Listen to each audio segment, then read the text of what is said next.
किसी महिला के साथ बिना सहमति के जबरदस्ती यौन संबंध बनाने को कानून द्वारा बलात्कार कहा जाता है। ये आप सभी जानते हैं। पॉक्सो नामक एक अन्य अधिनियम बच्चों के खिलाफ किए गए यौन कृत्यों से संबंधित है।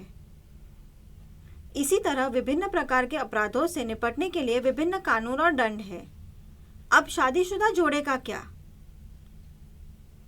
जैसे कि पति नशे में है और यौन संबंध करने के लिए बेहद उत्तेजित है और पत्नी मना कर देती है। मना करना उसका अधिकार है। इसके बाद पति उसके साथ जबरदस्ती यौन संबंध करता है। इसे वैवाहिक बलात्कार कहते हैं। वैवाहिक बलात्कार एक प्रकार का बलात्कार है जो पति या पत्नी के साथ किया जाने वाला एक जबरदस्ती यौन कृत्य है। यौन क्रिया सहमति से होनी चाहिए। जब पति या पत्नी की सहमति के बिना किया जाता है तो यह वैवाहिक बलात्कार होता है। हालांकि भारत में वैवाहिक बलात्कार के लिए कोई कानून नहीं है। कई मांगों के बावजूद अदालतें कुछ भी करने से हिचकिचा रही है।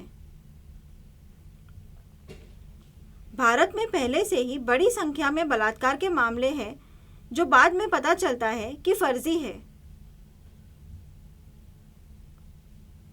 अगर वैवाहिक बलात्कार को अपराध माना जाता है तो पति पत्नी अपने साथी के खिलाफ बलात्कार के झूठे आरोप लगा सकते हैं।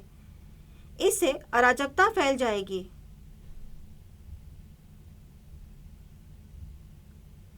इसलिए निर्णय लेना बेहद कठिन है।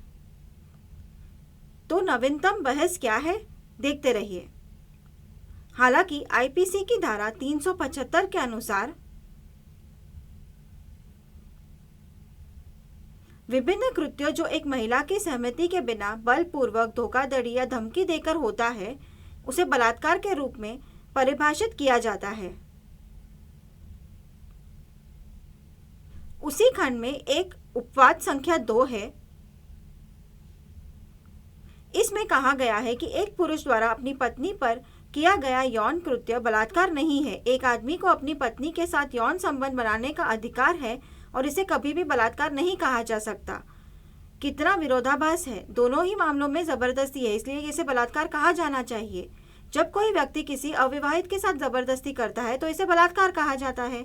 तो अगर एक शादीशुदा पति अपनी पत्नी को उसकी इच्छा के विरुद्ध यौन संबंध बनाने के लिए मजबूर करता है तो यह बलात्कार नहीं है। तर्क यह था कि विवाहित जोड़े की सहमति के बिना यौन संबंध बलात्कार नहीं है, जबकि कुछ का कहना है कि इसे बलात्कार माना जाना चाहिए। इसलिए फैसला लंबित है। दिल्ली उच्च न्यायालय इस पर दलीलें सुन रहा था। हालांकि कल फैसला उनके द्वारा घोषित किया गया, लेकिन यह अलग अलग था। 2 जजों की बेंच में जस्टिस राजीव शकदर और जस्टिस सी हरिशंकर शामिल थे। जस्टिस राजीव शकदर ने जहां वैवाहिक बलात्कार के अपराधीकरण का समर्थन किया, वहीं जस्टिस हरिशंकर ने इसका विरोध किया।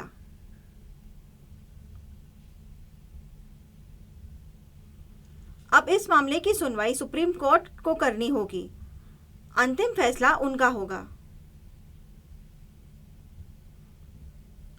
हालांकि पहले ऐसे और अधिक मामलों पर निर्णय विभिन्न उच्च न्यायालयों द्वारा दिए गए हैं जो विपरीत है।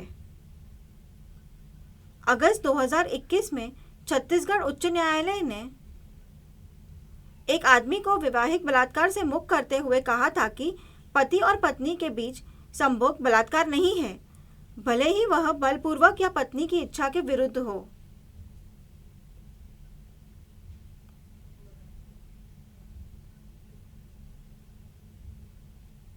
हालांकि इस साल मार्च में कर्नाटक उच्च न्यायालय ने एक व्यक्ति द्वारा दायर याचिका पर सुनवाई करते हुए, जिसमें उसकी पत्नी द्वारा बलात्कार के आरोपों को हटाने की मांग की गई थी,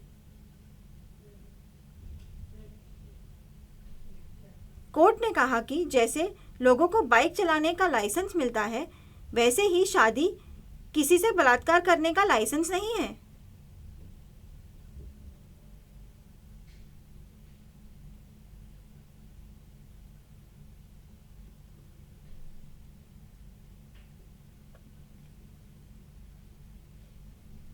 जबकि छत्तीसगढ़ उच्च न्यायालय ने आरोप हटा दिए थे। अब देखना यह है कि सुप्रीम कोर्ट क्या फैसला देता है।